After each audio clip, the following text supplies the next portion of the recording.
की तो संसद के मॉनसून सत्र का पहला जो सप्ताह है वो विपक्ष के हंगामे की भेंट चढ़ने के बाद आज से इस मॉनसून सत्र का दूसरा सप्ताह शुरू हो रहा है।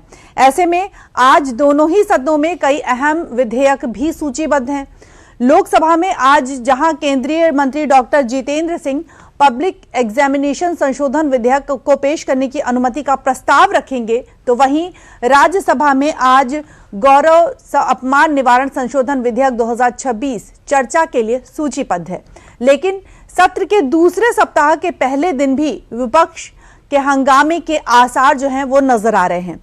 विपक्षी दल आज नीट पेपर लीक और राम मंदिर चढ़ावा चोरी जैसे मामले हैं उनको लेकर सरकार को घेरने की कोशिश भी करेगा। बता दें कि इस कड़ी में आज सुबह संसद भवन में इंडिया ब्लॉक की बैठक भी हुई है, जिसमें विपक्षी सांसदों ने तमाम जो मुद्दे हैं उस पर रणनीति भी बनाई है।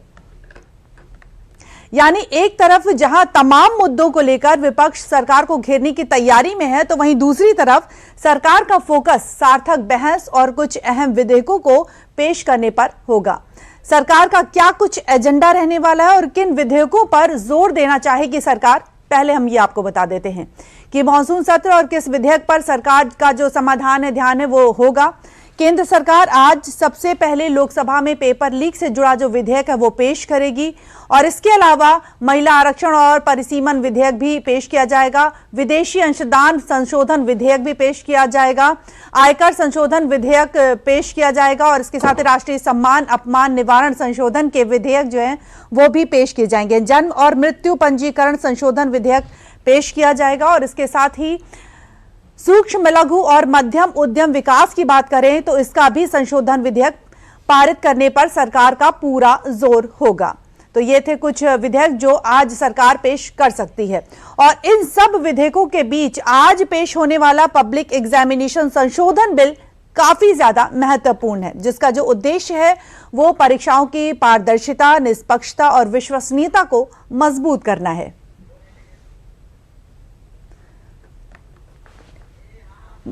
बता दें कि पेपर लीक रोकने के लिए आज संसद में पेश होगा पब्लिक एग्जामिनेशन संशोधन बिल। लोकसभा में केंद्रीय मंत्री जितेंद्र सिंह इस बिल को पेश करेंगे और बता दें कि इस बिल के जरिए मोदी सरकार ने पेपर लीक माफियाओं पर नकेल कसने की पूरी कोशिश की है। नए बिल का कानून बनने के बाद पेपर लीक करने पर 10 साल की जेल, 10 करोड़ रुपए जुर्माना लगेगा और साथ ही अगर सर्विस प्रोवाइडर कंपनी दोषी हुई तो 8 साल के लिए ब्लैकलिस्ट भी हो जाएगी। तो वहीं कंपनी के डायरेक्टर की बात कर लें, मैनेजर की बात कर लें, तो अगर कंपनी के डायरेक्टर, मैनेजर दोषी पाए गए तो 10 साल जेल, 10 करोड़ रुपया जुर्माना लगेगा। और इसके साथ ही कोचिंग संस्थान में अगर पेपर लीक में शामिल हुआ तो संपत्ति जब्त हो जाएगी। यानी कुल मिलाकर कहा जा सकता है कि लोकसभा में आज पेश होगा पब्लिक एग्जामिनेशन अमेंडमेंट बिल और लोकसभा में केंद्रीय मंत्री जितेंद्र सिंह इस बिल को पेश करेंगे।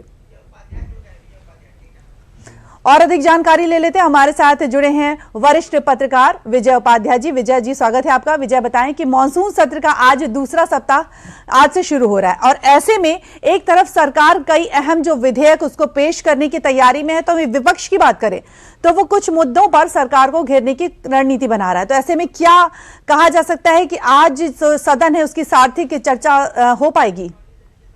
ये बहुत मुश्किल है, क्योंकि अभी छात्रों का जो आंदोलन खत्म हुआ है उसमें लाठीचार्ज और दूसरे मुद्दे अपोजिशन उठा सकता है, उस पर हंगामा कर सकता है, चर्चा की मांग कर सकता है और नीट परीक्षा को लेके भी वो अपनी बातें रख सकते हैं, क्योंकि वो पहले से उस पर चर्चा की मांग कर रहे थे लेकिन चर्चा अभी हुई नहीं। अब देखना है कि अपोजिशन किस तरह की स्ट्रेटजी इसमें अपनाता है। लेकिन जो सरकार की तरफ से ये परीक्षा संशोधन विधेयक आएगा ये बहुत महत्वपूर्ण है। क्या विपक्ष इसमें कोई रुचि दिखाता है, कोई नए संशोधन इसमें प्रस्तावित करता है, फिर इसको कमेटी के पास भेजा जाएगा, ये सारे इश्यूज हैं। इसके अलावा सबसे बड़ा सवाल तो यही है कि क्या पार्लियामेंट ठीक से चलेगी या एडजस्ट होती रहेगी। तो ये भी एक मुद्दा है, क्योंकि अपोजिशन कई बार पार्लियामेंट अपनी जिद पे अड़ा रहता है और पार्लियामेंट चलती नहीं है। तो ये सबसे अहम है। लेकिन अगर ठीक से सदन चलता है तो बहुत ही उपयोगी होगा। एक नीट पे चर्चा हो जाएगी, परीक्षा संशोधन विधेयक पे चर्चा हो जाएगी, जंतर मंतर पे जो लाठीचार्ज वगैरह हुआ था उस पे सारी चर्चा हो जाएगी, उस पे अपोजिशन चर्चा कर सकता है और शायद वो नीट से जोड़ के ही उसको कर सकते हैं जी। इसके अलावा अगर ठीक से चलती है तो शायद एफसीआरए बिल आना है, वो पेश हो गया है, उस पर कोई बात हो सकती है जो बहुत महत्वपूर्ण है। आगे भविष्य की कुछ रणनीतियों पे भी बात हो सकती है। तो देखना ये है कि अपोजिशन करता क्या है। बिल्कुल विजय जी, जिस तरह से हम देख सकते हैं कि सरकार के एजेंडे में महिला आरक्षण की बात कर लें, परिसीमन की बात कर लें, बहुत सारे ऐसे मुद्दे हैं जो महत्वपूर्ण विधेयक हैं। अगर हम विपक्ष की बात करें तो विपक्ष के विरोध के बीच क्या सरकार इन विधेयकों को आगे बढ़ाने की रणनीति बना सकती है? निश्चित तौर पे सरकार के पास पर्याप्त संख्या बल भी करीब करीब आ गया है, थोड़ी बहुत कमी है।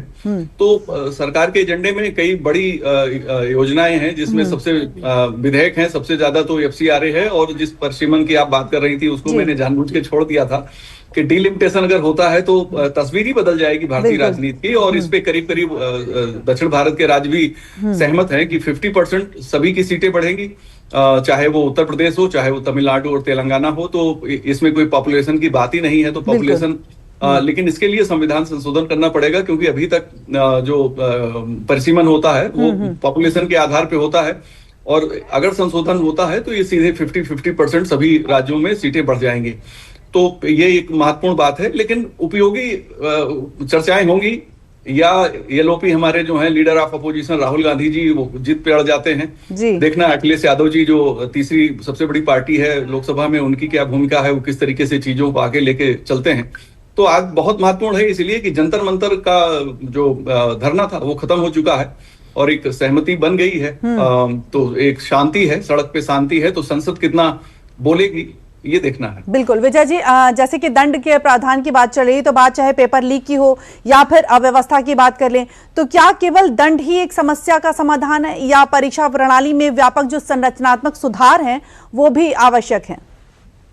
देखिए, ये एक सतत प्रक्रिया है। सुधार तो हमेशा होने चाहिए, क्योंकि आप देखिए कि इंटरनेट जैसे आया वैसे ही वायरस आ गए, टॉर्जन हॉर्स और दूसरे वायरस आ गए। तो यानी आप कहीं भी सुरक्षित नहीं है। जो नकारात्मक लोग हैं वो हर जगह हैं।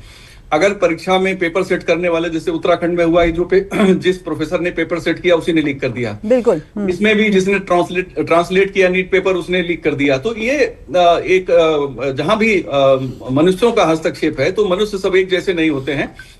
गलत हरकतें कहीं भी कभी भी हो सकती हैं, लेकिन लगातार नहीं होना चाहिए और उनको प्रॉपर दंड मिलना चाहिए। दंड का प्रोविजन पहली बार हुआ है। ठीक है कि छात्रों के आंदोलन की वजह से आया, लेकिन आया आजादी के करीब 75 साल बाद आ रहा है। ये बहुत पहले होना चाहिए था, क्योंकि परीक्षा प्रणाली, चाहे प्रतियोगी परीक्षाएं हो, चाहे एजुकेशन सिस्टम से जुड़ी परीक्षाएं हो, हर जगह पेपर लीक एक बहुत बड़ी समस्या है। और मैं आपको बताऊं, पिछले दिनों उत्तर प्रदेश सरकार ने एक पेपर लीक रैकेट को क्रैक किया था। जो प्रिंटिंग प्रेस पेपर सेट जहां से होता है और प्रिंटिंग प्रेस तक जो उसकी पूरी यात्रा होती है, उस यात्रा के बीच में वो पेपर गायब कर देता था। तो जो नकारात्मक लोग हैं उनके पास सोचते बहुत जबरदस्त हैं और तकनीकी का इस्तेमाल करते हैं और अपने लक्ष्य को हासिल कर लेते हैं। जैसे कितना भी हम अपने कंप्यूटर या फोन को बचाएं तो उसमें वायरस घुस ही जाता है। बिल्कुल। तो इसीलिए यहाँ पे भी है। तो देखना है कि इससे शायद रोक होगी। लेकिन मैं समझता हूं कि नीट पेपर जैसे पेपर अगर कोई लीक करता है तो 10 करोड़ से ज्यादा तो कमा लेगा। तो शायद इसको और ज्यादा रखना चाहिए था, ताकि लोग और ज्यादा डरें। बिल्कुल विजय जी, आपने बिल्कुल सही जानकारी दी। तो कहा जा सकता है कि आज जो है मॉनसून सत्र चलता है या पिछले सप्ताह की तरह ही विपक्ष के हंगामे की भेंट चढ़ता है, ये तो समय ही बताएगा। बहुत बहुत धन्यवाद तमाम जानकारियां शेयर करने के लिए।